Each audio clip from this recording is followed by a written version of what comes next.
non mais là c'est pas possible, ils sont injouables. Je sais pas si c'est le Bayern Munich qui a dû lâcher ou le Paris Saint-Germain qui est beaucoup trop fort. Mais comment dans un match retour où tu joues chez toi à domicile devant 80 000 supporters, t'arrives même pas à largement dominer l'adversaire pour aller égaliser. Et même offensivement parlant, tu te retrouves à moins bien jouer qu'à l'aller. Seulement un seul tir cadré pour le Bayern Munich en première mi-temps. Et malgré que ce soit eux qui sont menés, le Paris Saint-Germain a eu beaucoup plus d'occasions dangereuses qu'eux. Avec une défense du Paris Saint-Germain qui aujourd'hui était beaucoup plus mise en lumière. À l'aller c'était l'attaque et aujourd'hui c'était eux. Le match de patron qu'a sorti Pacho aujourd'hui, Carmel leur rendu chauve. Warren Zahir-Emery qui prend la place d'Hakimi aujourd'hui a éteint Luis Diaz. Et Olise pour le coup aujourd'hui n'a pas posé de réel problème à Mendes.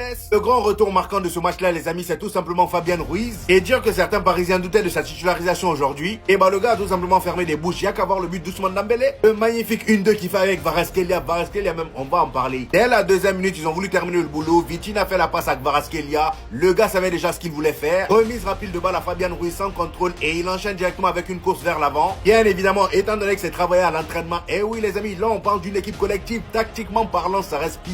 Fabian Ruiz enchaîne avec une passe en profondeur. Le gars avait déjà déclenché l'appel. Et étant donné que Kvaratskhelia est là pour éteindre tous les défenseurs, Upamecano il a senti aujourd'hui. Fallait voir comment il galérait à le rattraper. Regardez vous-même sa tronche, il était en PLS. Bien évidemment, Kvaratskhelia il arrive dans la surface, il voit Ousmane Dembélé démarquer, il lui fait la passe. But sans chouiner, ça a l'air simple mais c'est juste une impression. Et je rappelle qu'Ousmane jusqu'à sa sortie c'est un tir dans le match, un tir cadré et un but. Soyez même pas étonné s'il repart prendre son deuxième ballon d'or. Malheureusement pour Kvaratskhelia, la Coupe du Monde c'est mort. Sinon pour moi c'est lui le grand favori au Paris Saint-Germain. Et en ce qui concerne les erreurs d'arbitrage, moi ça me choque même plus. Hier on en a vu avec l'Atlético de Madrid. Pour moi il y avait clairement pénalty sur la main de Neves, mais apparemment la règle dit que non. Donnez-moi vos avis en commentaire.